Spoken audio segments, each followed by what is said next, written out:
Hey everybody, it is Crystal, and today is going to be a 30-day journey of Keto-ified with Crystal. So, where did I get this name from? Well, IFIED means that it is making into whatever the word that is attached to. So, this IFIED is attached to keto. So we're becoming keto-ified, which means I made up this shirt and this definition, you guys. So I made this shirt for myself last night. So it's a verb, and it's the process of changing one's eating habits to keto. So you're doing keto-ified with Cristal. Now, of course, I am no expert, but I have been doing keto off and on for a while. And I've written a 7-page crash course because over my time, when I first started keto, the information is overwhelming. I was trying to read as much as I could, trying to figure out the process, how to do it. I ordered so many books, read so many Pinterest ideas, and it just became overwhelming. I joined several groups, and I kind of did a bumpy ride along. So I kind of had to narrow it down to what could I understand and what could I do to fit my lifestyle. So successfully, I have been able to shed over 50 pounds while doing keto, and I love it. Keto is a lifestyle. Now, I'm not going to tell you that this is going to be an easy journey. However, once you change yourself over to doing keto more and more, once you become more fat adapted, the process will become easier and smoother. Am I saying that you will never be able to enjoy something, not keto ever in your life? No, I'm not saying that, because I've done that myself.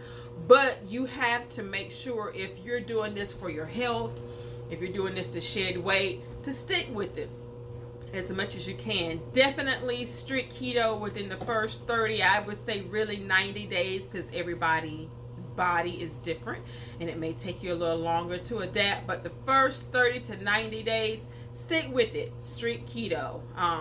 So let's go. And sorry, this shirt will be available for purchase on my website if anybody is interested, and I will be coming out with more keto shirts as we go along. So what we're going to make today is a sausage and cream cheese pinwheel. Now, I'm no chef, let me tell y'all that right now, so I'm not telling y'all that I'm creating these recipes. What I'm doing is I'm finding various recipes that I have interest in trying, and that's what we're going to be doing on here. I'm going to find recipes and cookbooks that I have on Pinterest, various websites that I have, and wherever I find it at, I will make sure that I leave that comment or that link or whatever in the below. Now, I'm new to this YouTube thing, so we're going to be doing this bump and ride together, trying to figure this out. So if y'all bear with me, eventually this will become a smoother process. So let's get started. So what I have here is a pound of Jimmy Dean sausage.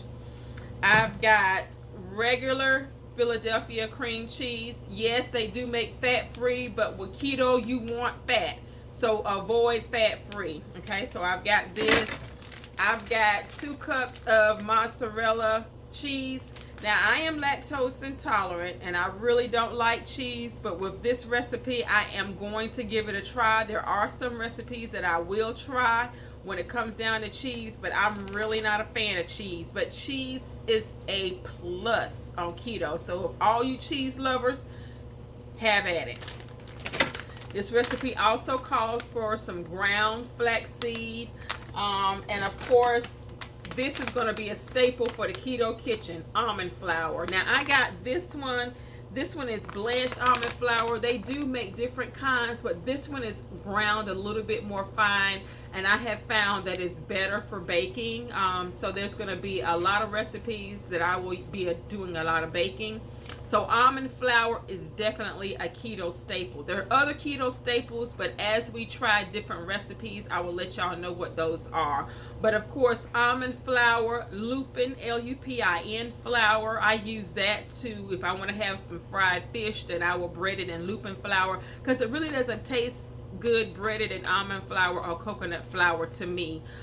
There are some other nut flours. Cauliflower is one. Cauliflower flour, however, it is high in carbs, so be careful whenever you're going to be using that cauliflower flour.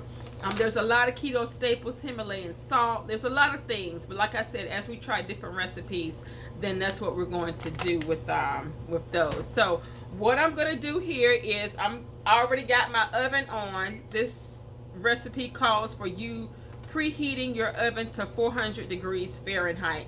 So I'm turning my oven on right now to go ahead and preheat it before I even start cooking my ground beef. So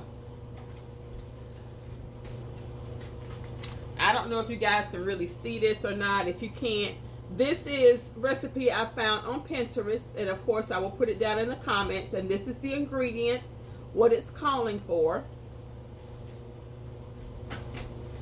And we're going to get started.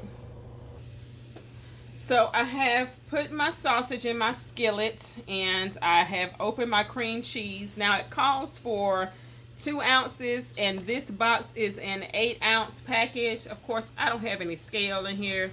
I don't even know if I'm going to buy a scale. That's just not on my agenda.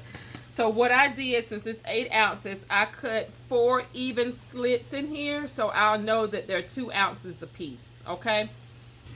So the next step says that I'm to take my mozzarella cheese and 2 ounces of my cream cheese and put in a microwavable bowl, and of course I have a glass bowl, and heat in 30-second increments until melted. Okay, here we go. I have melted the cream cheese and mozzarella cheese here, if you guys can see this.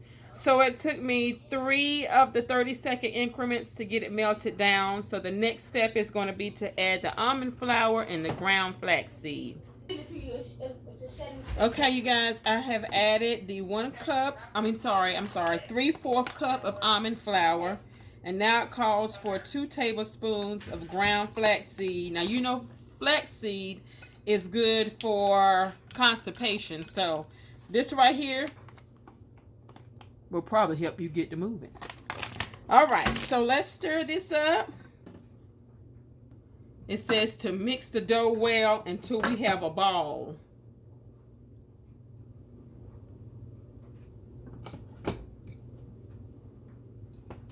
All right, you guys, I think my ball is coming right along here. I'm glad I used this glass bowl.